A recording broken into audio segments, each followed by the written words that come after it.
Otwieranie ciszy. Część 6. Państwowe Liceum Sztuk Plastycznych imienia Wojciecha Gersona w Warszawie.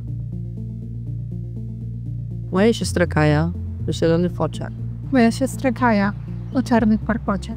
Moja siostra Kaja, co mnie wychowała na ulicy Smoczej, w domu o wydymkach schodach. Tak pisał Binem Heller, polski poeta pochodzenia żydowskiego tworzący widzisz, który w latach 1908–1937 mieszkał przy ulicy Smoczej. Kaja, jego 10-letnia siostra, zginęła w Treblince. Jeśli wybierzemy się na spacer tą ulicą, ukaże nam się widok niekończących się osiedli mieszkaniowych otoczonych skwerami zieleni. Pomiędzy nimi znajduje się oznaczony numerem 6, wyróżniający się swoją architekturą budynek Państwowego Liceum Sztuk Plastycznych imienia Wojciecha Gersona. Obecny gmach szkoły stoi na miejscu dawnych kamienic o numerach 4, 6, 8.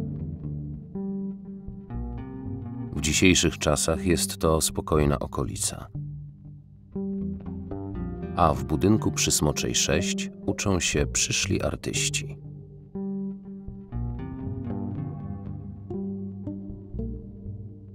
Jednak nie zawsze tak było.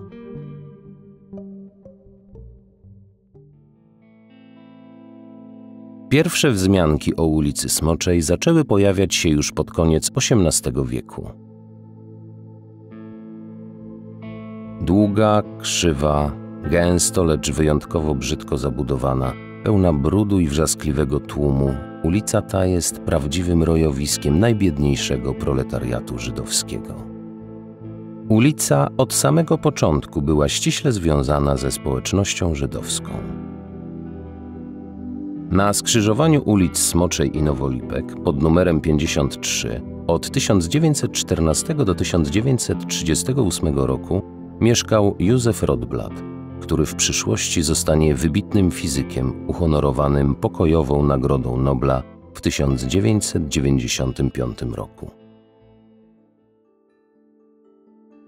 Przed wojną przy Smoczej znajdowały się zakłady szewskie i szklarskie.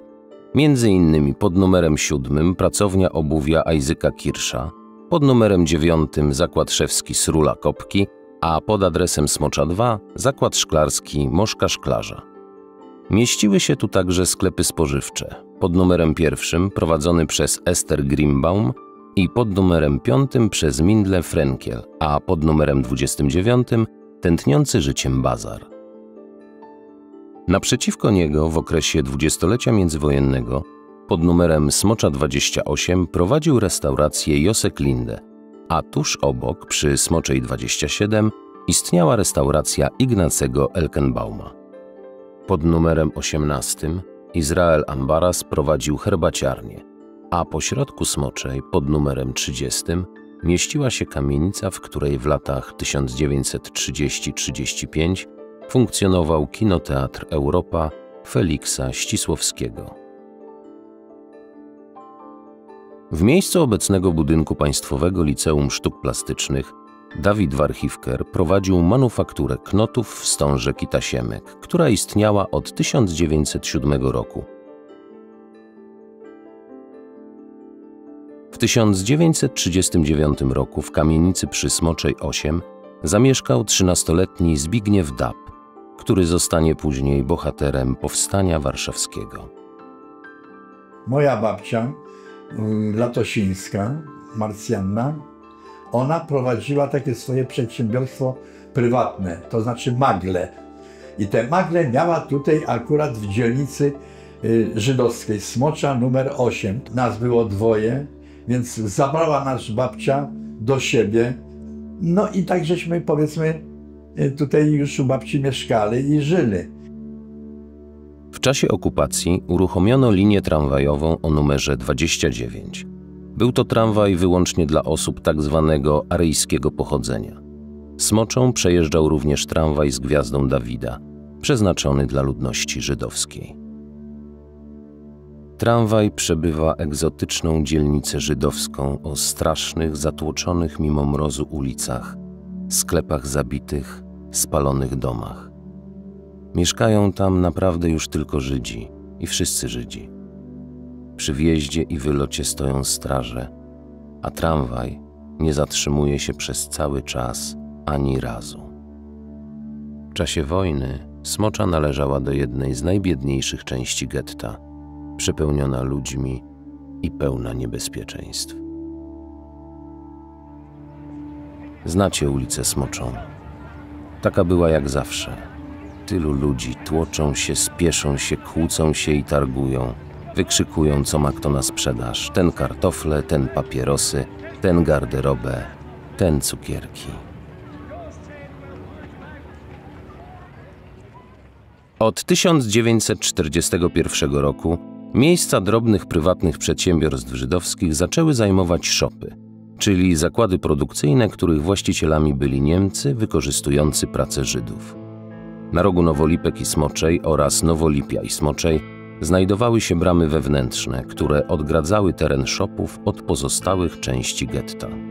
Prywatne działalności Żydów były odbierane właścicielom bez słowa wyjaśnienia.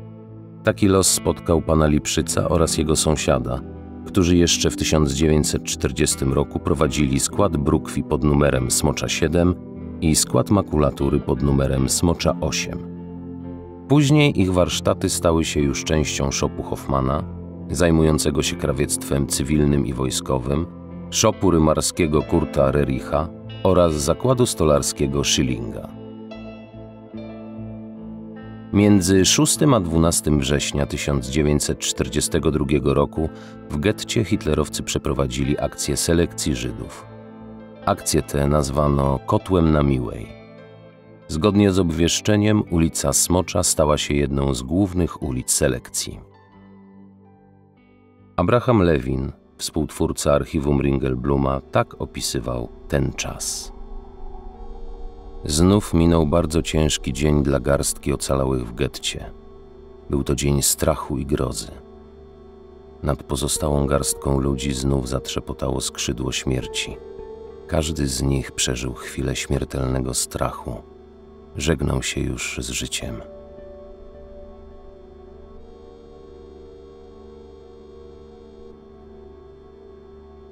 Dziewiętnastego kwietnia 1943 roku rozpoczęło się powstanie w getcie warszawskim. W kamienicach przy Smoczej 4, 8 i 10 żydowska organizacja bojowa przeprowadziła tego dnia akcję dywersyjną – podłożenie bomby. Jednak z niewiadomych przyczyn ładunek nie wybuchł. Według raportu Sztropa w pierwszych dniach powstania w getcie na terenie szopów Tobensa i Schulza w okolicy ulicy Smoczej toczyły się zaciekłe walki żydowskiej organizacji bojowej z żołnierzami niemieckimi.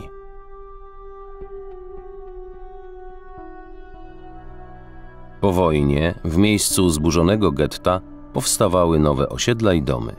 W latach 1952–54 wybudowano gmach przy ulicy Smoczej 6, w którym rozpoczęła swoją działalność Szkoła Towarzystwa Przyjaciół Dzieci nr 18, przemianowana w 1958 roku na Szkołę Podstawową i Liceum Ogólnokształcące imienia Romualda Trauguta, które funkcjonowały tu aż do roku 1977. Od tego bowiem roku w budynku przy Smoczej 6, w miejscu, gdzie dawniej żyli i pracowali Żydzi, działa Państwowe Liceum Sztuk Plastycznych imienia Wojciecha Gersona.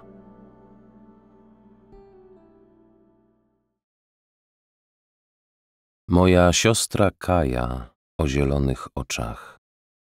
Moja siostra Kaja o czarnych warkoczach.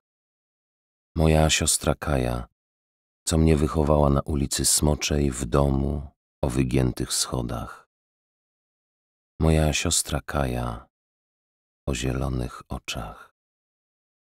Niemiec spalił ją w Treblince, a ja w żydowskim świecie jestem jedynym, jestem ostatnim, który ją znał.